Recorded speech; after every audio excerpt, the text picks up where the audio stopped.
Adolf Eichmann, the notorious Nazi who escaped justice for 15 years before his trial brought global understanding to the term Holocaust. Under oath, Eichmann insisted he was a middle manager with no blood on his hands. Dass ich nie einen Menschen getötet habe, dass ich nie einen Menschen erschlagen habe, dass ich nie einen Menschen geschlagen habe. Is this the truth, or were his words all lies? Most people from my generation don't understand how over 70 years ago, a small group of Nazis could start a war that killed 60 million people. I want to find out, and to help me, I'm going to use playing cards. Today, they're used by both the military and law enforcement to help identify their targets. But nobody has ever put together a pack of cards for the most notorious group of killers in history. Working with experts, I want to know where each of these Nazis rank in the hierarchy of evil. My name is James Ellis. This is Hitler's Most Wanted. It is interesting weighing up the different sides of this. I find this is an extremely tough one because he played such an integral role to the Nazi genocide, but at the same time, because he was a cog in that machine, maybe he was replaceable. What I find most interesting about Eichmann is the pedestrian nature in which he went about his work. To him, it was just automated. He went to work, he did his job, he went back home. You have to remember, he wasn't a senior Nazi. That uniform is that of an SS lieutenant colonel. That's not that high. It's middle ranking. When anti-Semitic measures were increased and persecution was ramped up, he was on board. A genocidal regime doesn't just need speech makers, doesn't just need people ranting at the podium, it doesn't just need politicians, it needs organizers, people who make plans and carry them out. Eichmann was one of several senior Nazis to escape punishment after World War II. He vanished into thin air before being spotted in Argentina in the late 1950s. He was captured in secret and brought to Israel to face his accusers. His trial lasted for 4 months and was watched by millions around the world. Throughout, Eichmann claimed he was purely an administrator who played no direct part in the mass genocide his Nazi bosses carried out. I want to know if there is any truth to his defense, so I've come to Germany to start looking into Eichmann's story at a place that helped take him down. That's the map. Nearly every spot here is a crime scene. Wow. Jens Rommel is a prosecutor at the Central Office for the Investigation of National Socialist Crimes on the outskirts of Stuttgart. It's an amazing visual representation of the scale and scope of Nazi crimes. And it's only a part of the scale. So it must be a very daunting task for you then, because you've got all these crime scenes here, and you're trying to bring the people who are responsible for this to justice. It's an enormous task for a small office like ours. 70 years on, Jens and his team are still chasing down suspected war criminals from the Third Reich. They have identified some 28,000 war crime sites, but with many of the men and women under suspicion now in their 90s, time is running out. These crimes happened 7 decades ago, but your office is investigating these crimes today. Well, of course, these are historical events during World War II, but what we are doing are current investigations because the defendants, some of them, are still alive, and it's also important for the victims or their relatives. For them, that's a current issue. Let's move to the card index room. They have 1.7 million index cards with names, locations, and military units. 1.7 million? 1.7 million. More than 700,000 names of defendants or witnesses. From Hitler down to the lowliest thug, the details of their crimes are recorded here. So I'm interested in finding out more about Eichmann. Do you have anything on him here? Well, there should be a file concerning him, but first we have to check on the index cards. That's his index card. You can see we have a lot of cards concerning him, 8 in total. 8 cards. Is that unusual? That's unusual because he was such a prominent figure responsible for a lot of victims. You have his personal data, Adolf Eichmann, and his actual position as the head of a unit in the Reichssicherheitshauptamt responsible for the killings and the robbery of Jewish citizens. But as a bureaucrat who spent the Second World War behind a desk, he wasn't well known among Nazi hunters when the conflict ended.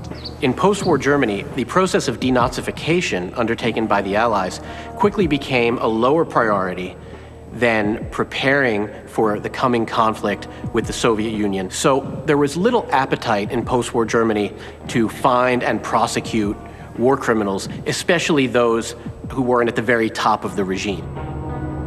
This allowed Eichmann, along with many others, to slip through the net. It really blows my mind. Hundreds of thousands of people have blood on their hands, and some of them are still out there. Eichmann, however, was one of the highest profile escapees to be caught. The arrest brought to light his astonishing story.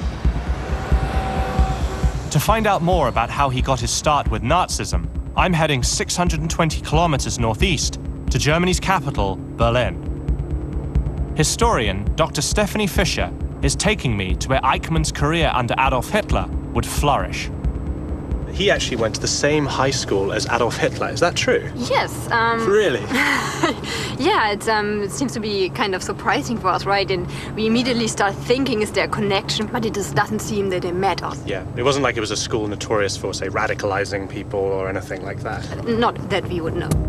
Born in 1906, Eichmann is 17 years younger than Hitler, so their paths never crossed in the halls of their high school in Linz, Austria. Eichmann was a nondescript adult, and he had a nondescript childhood. He left vocational school without completing his course of study as a mechanic. He worked with his father, he worked as a sales clerk, incredibly nondescript and undistinguished. And do we know why Eichmann became so interested in right-wing politics? I think what he really finds appealing about is this idea of comradeship, of belonging, having a group of male bonding and being together and drinking beer and having common goals about how to change the world. And part of it is, of course, anti-Semitism. So why was anti-Semitism part of his worldview? As crazy as it may sound to us today, it wasn't something very uncommon at the time. Like right after World War I, among leftists and rightists as well, we would have a high degree of anti-Semitism. It wasn't something unique to the Nazi movement at the time, but the Nazism they pushed it to a new degree. The Nazis' propaganda machine spouting Jewish conspiracies feeds right into Eichmann's pre-existing anti-Semitism.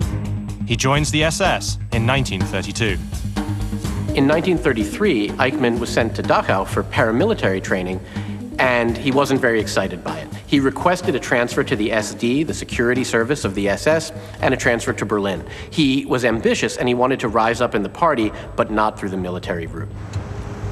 In Berlin, he is posted to the very center of Hitler's security apparatus. I actually have a picture of the original building. Oh, let's take a look. Yeah. So this is a photo of the building that was standing here before. Exactly. So this used to be the headquarters of the SS, the security service SD, Gestapo. The SS was Hitler's security service, the Gestapo his secret police, and the SD the intelligence wing where Eichmann worked.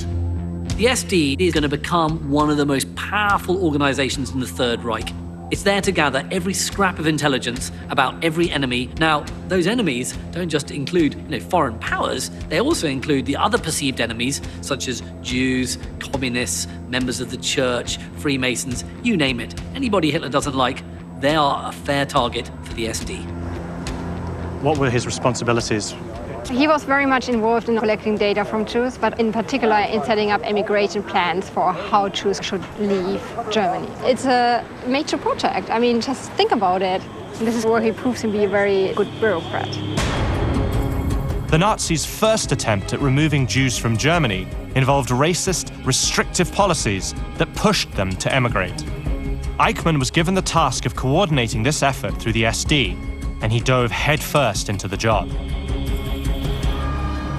Why is it that he is willing to work in an institution that is persecuting people? Like, why is it that he comes in, he gets a desk job, I understand that he wants to get away from the military service, but then he's persecuting Freemasons, and then he's persecuting Jews. Like, what is it about him that drives him to do that? We can only read the documents we have, and the documents show that he chose to work there, and it was not something forced on him. So he made a clear choice to work in this department that persecuted Jews.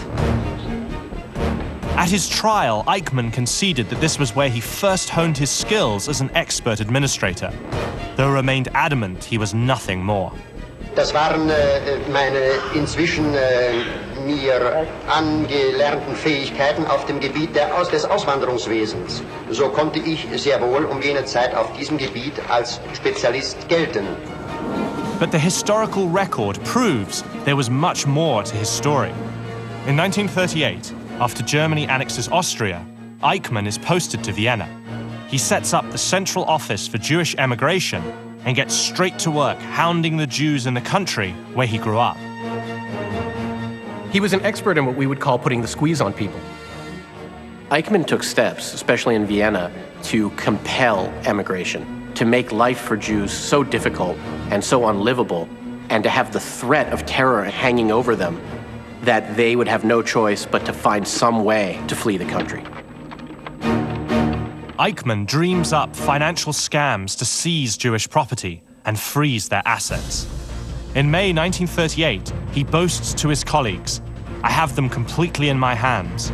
They dare not take one step without first consulting me."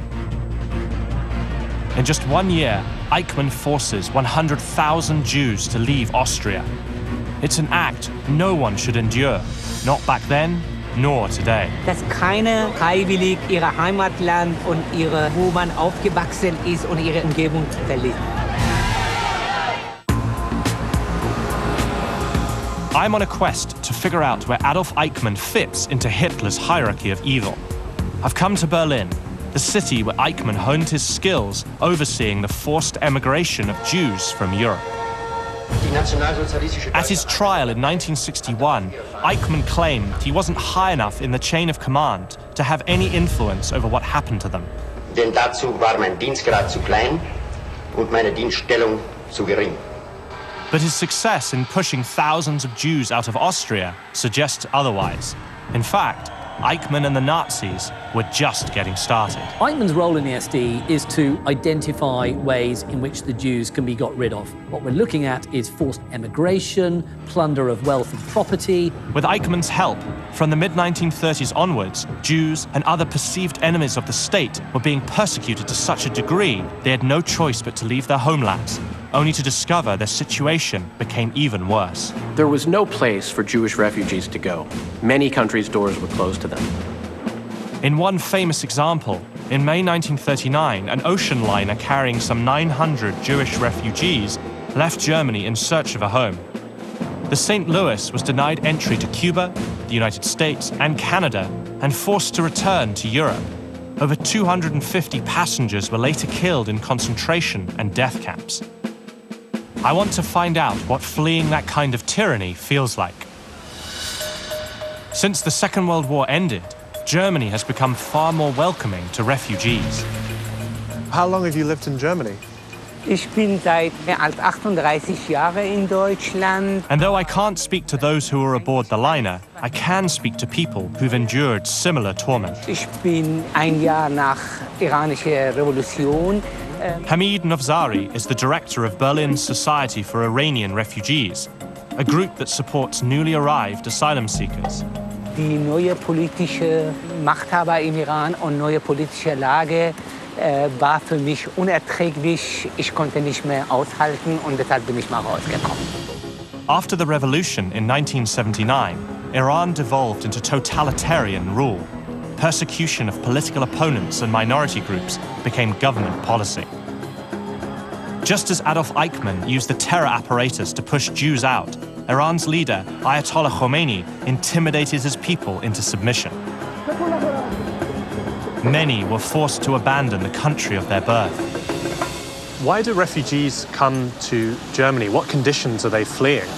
Sehen sich gezwungen, ihre Heimat zu verlassen, sei es politisch, Hunger, keine wirtschaftliche oder Lebensperspektive, aber auch viele wegen ihrer Geschlecht, als Beispiel Frauen, Homosexuellen, als Beispiel Iraner, mehr wegen religiöser Diktatur, Unfreiheiten, Syrien, Bürgerkrieg. Wenn sie aus Afghanistan kommen, da haben die de facto keine Perspektive. Entweder wenn sie aus Dörfern sind und so, werden die eventuell von Taliban und anderen Paramiliten.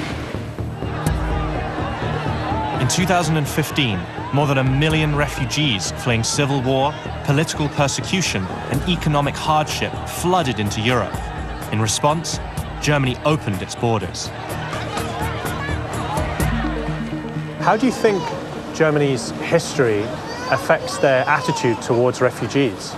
Ich glaube sehr viel in Bezug auf die Vergangenheit von Deutschland, sich verpflichtet fühlen, sich für die Minderheiten, für Flüchtlinge einzusetzen, dass keiner freiwillig ihre Heimatland und wo man aufgewachsen ist und ihre Umgebung verlässt. The kind of state-sanctioned persecution Hamid is describing resonates with Eichmann's work. In 1939, the Germans invaded Poland. This gives Eichmann an even greater challenge. It becomes increasingly obvious that the more territory you conquer, the more Jews are going to be under your control. So when the Nazis do march into Poland, suddenly they've got 3 million more Jews. Now, what are you going to do with them? Ever the problem solver, Eichmann's policies escalate from forced emigration to deportation. And one of his pet projects for what to do with the Jews was truly bizarre. If you want to get to the roots of basically crazy Nazi thinking, look no further than the Madagascar plan. Big island off the coast of Africa. Nazis look at the map and go, well, why don't we just dump the Jews there? Eichmann assembles a task force to plan mass deportations from Nazi-held Europe to the French colony. But the plans and practicality during wartime doomed it to failure. It's completely insane. There's no infrastructure there, and of course, it makes no sense. If you're going to dump a load of people on that island, well, actually, you might as well kill them. Someone makes that mental leap, and that's what's going to happen. This is a planned genocide through an industrialized mass murder program. It's deeply disturbing.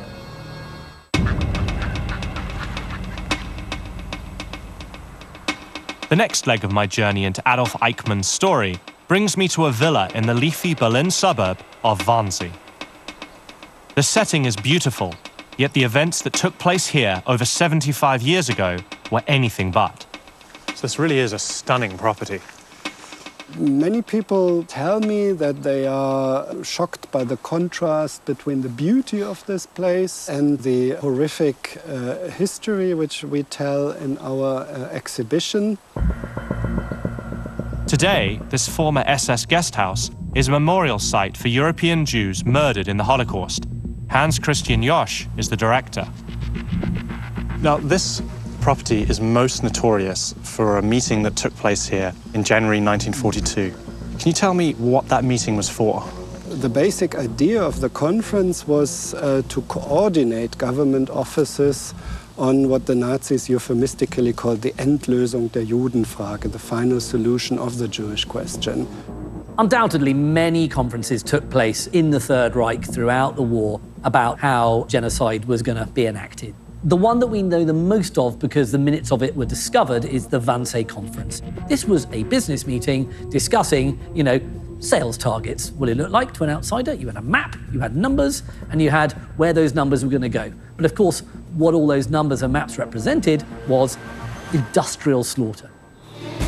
This was where a small group of key Nazis agreed to the coordinated mass extermination of European Jews. Eichmann was among them. At his trial, Eichmann acknowledged he attended the Wannsee Conference, but claimed he played no part in that decision. He even went as far as saying he was opposed to the violence. Ich hatte im Hinblick auf Juden damals nur jene Obliegenheiten zu erfüllen, die mit der Auswanderung zusammenhingen. Und zwar lediglich in fahrplanmäßiger Hinsicht, das heißt transporttechnischer Hinsicht.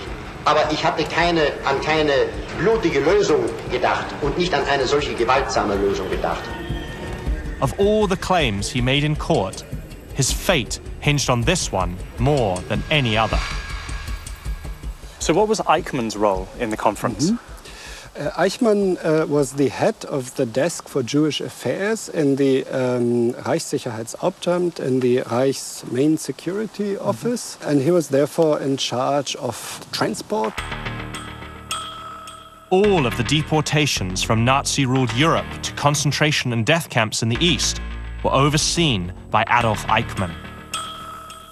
What was it about him that gave him such an important role in the Nazi genocide? Eichmann took a lot of initiative, that he would actually interpret orders from his superiors very sort of flexible way, that he even had been reprimanded sometimes for being overzealous. Eichmann worked tirelessly to maximize the efficiency of the train timetables. The gas chambers at Auschwitz couldn't keep up with the number of people he was sending. By 1944, even with the Allies advancing on all fronts, Eichmann continued to wage his own war against the Jews.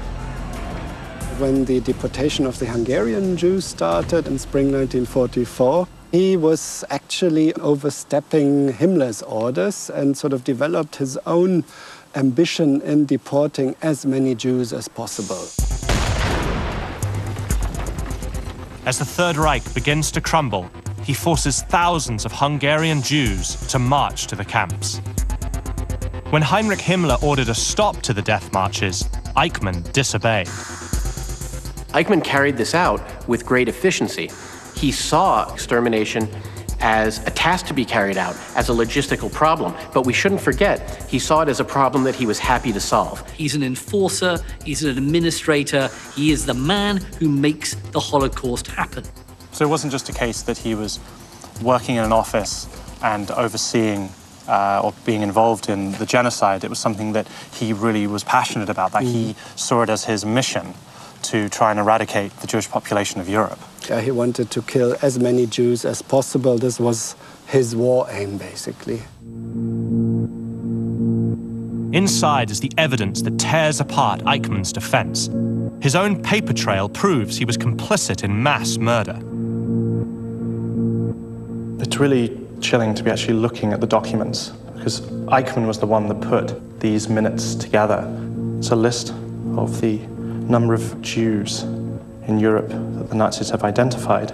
We know that they managed to exterminate 6 million Jews, but this list contains 11 million, and that's because they've taken into account England, Ireland, Spain, Turkey. It just sort of shows the scale of what they were planning. It's deeply disturbing, just revolting. Eichmann saw these people not as human, but as cattle, livestock being sent to the abattoir. The largest deportation in 1943 had 1,758 Jews on one train. 1,758 on one train. In my quest to determine Adolf Eichmann's place in Hitler's hierarchy, I've seen the evidence that proves he was complicit in genocide. Now, I want to know just how deep his commitment was to carrying it out. So where are we? We are at the train station of Grunewald, which is basically at Berlin's west end. I'm with historian Yoav Sapir at the main departure point for Berlin Jews destined to die in Nazi gas chambers. So the majority of Jews that were deported from Berlin were deported right where we're standing here. Right. Today, Grunewald Station is a Holocaust memorial. But during World War II, it was arguably one of the busiest stations in Europe, at least when it comes to mass murder. So what are these here? These are plaques that commemorate each and every deportation that left Berlin between 41 and 45. The largest deportation in 1943 had 1,758 Jews on one train. 1,758 on one train. For 4 years, Berlin's Jews were rounded up, taken to Grunewald, and crammed into sealed railway cars. They were deprived of food and water and there was no sanitary facility other than a bucket. Many died on the trains themselves before they even reached the extermination camps. What's so chilling to me standing on a platform in Berlin is that you see that we're not dealing with genocide on the battlefield. That obviously had been happening, but we're dealing with genocide that's been planned. It's something that the state has decided to do in the most practical way possible. They outsourced the killing to these murder factories. And then, of course, the question was, how do we facilitate this transportation? How do we get the Jews from Germany, France, Belgium, the Netherlands, and so on? And that's where Eichmann comes in. That's where Eichmann is in charge in facilitating the kidnapping of families from their homes, forcing them onto trains, making sure that everything works well, the timetables, having the manpower, having the resources, having the trains on time to leave Berlin, to leave Paris, to leave Budapest, on the way to Auschwitz, for example. At his trial, Eichmann was confronted by witness after witness. They all testified to his role in deporting Jews to their deaths. dass Eichmann war derjenige, der alle Bestimmungen betrifft den Juden getroffen hat, vorgeschlagen hat und auch sogar durchgeführt hat. פתרון סופי, אז הוא קיבל את התפקיד לבצע את זה. Despite the damning words, Eichmann continued to deny his direct involvement in their suffering. So sind an diesen Sachen eine ganze Menge Personen, wenn ich mal so sagen will. One of the most confusing things about Eichmann was his seeming normality. He comes across, at least, as just sort of your everyday person. That is scary to some extent because it suggests that that normal people might actually be capable of this level of atrocity. Eichmann approaches his role within the final solution with the utmost zeal. I mean, he takes his job really seriously. And that's what makes him such a terrifying figure, because this is a big logistical exercise. His department is quite small. It's just a handful of people. Yet together, under Eichmann's stewardship, they manage to get all these people, these millions of people, sent to their deaths. Now that we're approaching the end of the war, this is the beginning of 1945. And so the numbers are very small. These are the last Jews of Berlin, those who were trying to survive while hiding. 27th of March, 1945. At this point in the war, the Third Reich is all but finished. Every Nazi knows it, including Eichmann, but he was determined to finish the job he started. The last deportation that left Berlin, 18 Jews who almost made it. And then, in spite of everything, were still captured, and by fanatic Nazis, they were being deported right before the Soviets encircled Berlin. That's less than a month and a half before the end of the war in Europe. This really hits things home for me because they're losing the war. It's the final months of the war. They're about to lose it, and yet they are still deporting Jews to death camps. Indeed, they were losing the physical war, but for some Nazis, the war against the Jews was more important. Eichmann's profound commitment to the final solution is nowhere more apparent than on this abandoned train platform. But he'd soon find himself unemployed. The Germans surrendered in May 1945. Hitler was dead, and Germany lay in ruins. Millions of displaced people jammed the roads of Europe, desperately trying to get home. Hidden among them were Nazi fugitives in disguise, including Adolf Eichmann.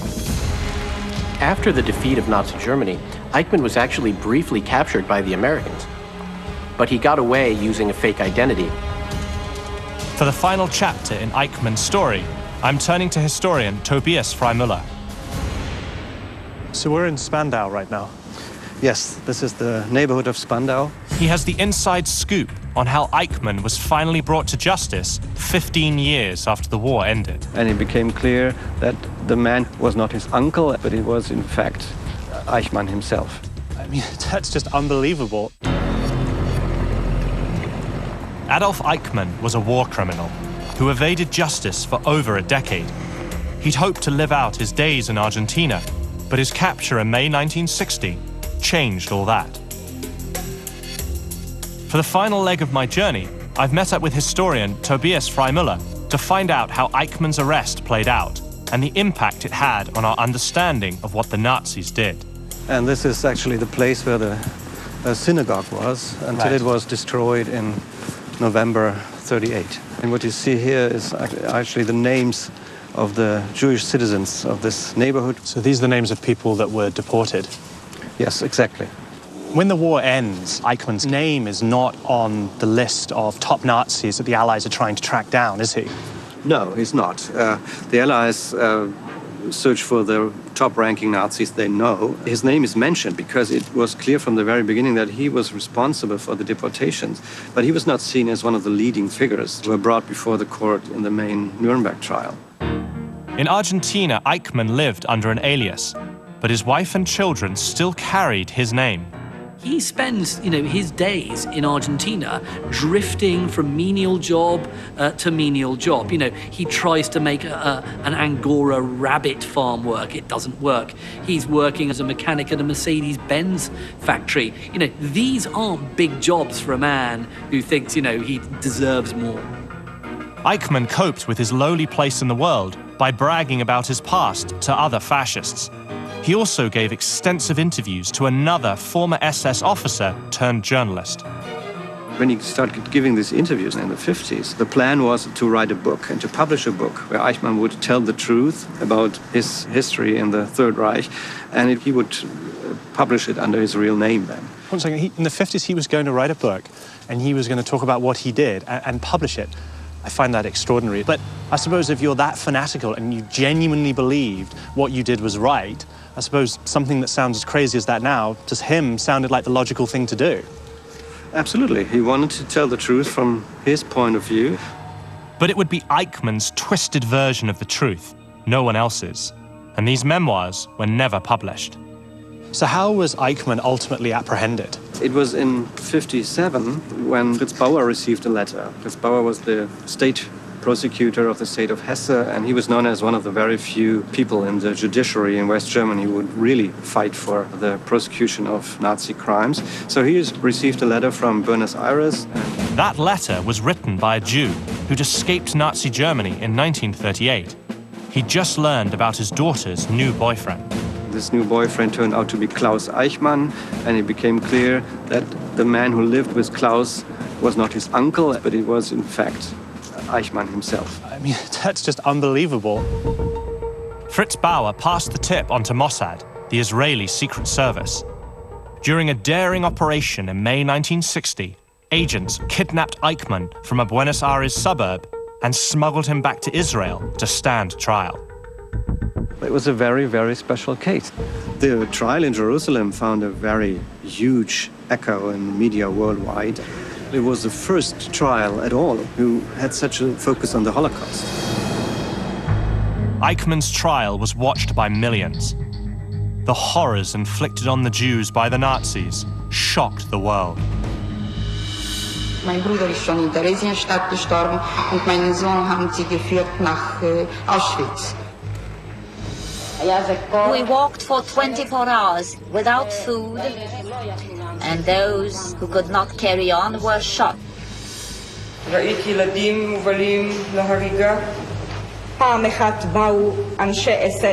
SS men arrived one morning and took the child away with them. Later, I learned that the child was thrown into the fire. Until that point, I don't think that the world at large really knew what had happened. They knew there had been atrocities, they knew there had been killings, but they hadn't realized that the Holocaust, and it wasn't really called the Holocaust at this point, was actually this genocidal act. You had survivors telling their stories in front of a global audience, and really for the first time, bringing narratives of the Holocaust and the systemic nature of persecution and genocide together in one place. to have this laid out so clearly and to hear the testimonies and to see Eichmann in this glass box made a huge impression, especially on the younger generation, of course, who heard for the first time really what was the real nature of the Nazi crimes. I think it's at the Eichmann trial where people really start to appreciate the mechanics and the machinery of the genocide. They realize that this isn't just something that just took place on a whim in camps. This was something that was organized, it was designed, it was literally built. Trains and timetables were literally drawn up, and people who were doing it were men like Eichmann. The trial inspired Jews around the world to recall their own experiences of persecution and loss under the Nazis. It renewed calls for action to hunt down war criminals still on the run. It also forced Germans to confront their past.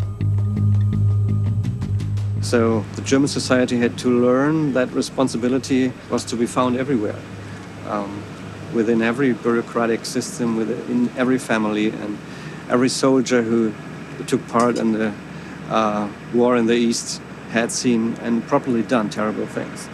And this took decades in Germany to really get through. So the Eichmann's trial really opened up this period of understanding and taking responsibility for the atrocities that Germany had committed, and not just brush it under the carpet and say, oh, you know, Hitler and a few other guys were the people who did it all. Absolutely. What does Eichmann's performance at the trial tell us about him? Well, it tells us pretty much everything that we know about him, finally, because there he was again and again making the argument that he only followed instructions, that he had to do what he did.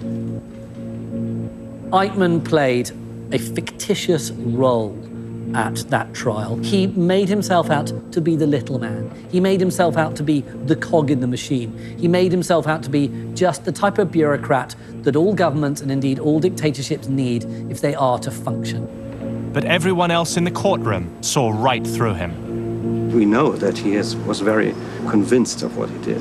And until the very end of the war, he still tried to keep up the deportations, even if it was pretty clear that the war was lost.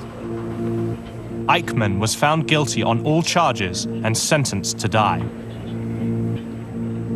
He was hanged on May 31st, 1962. A coward to the end, he never once expressed remorse for his complicity in the murder of millions during the Second World War. Now it's time for me to figure out where this Nazi bureaucrat fits into Hitler's hierarchy. Eichmann gets as close as I can imagine anyone getting to pure evil. My travels to Germany have given me a much clearer picture of Adolf Eichmann's role in the Holocaust. Now it's up to us to find out where he fits in the hierarchy of evil. Using our unique system of playing cards, I want to determine where Eichmann ranks among Hitler's most wanted.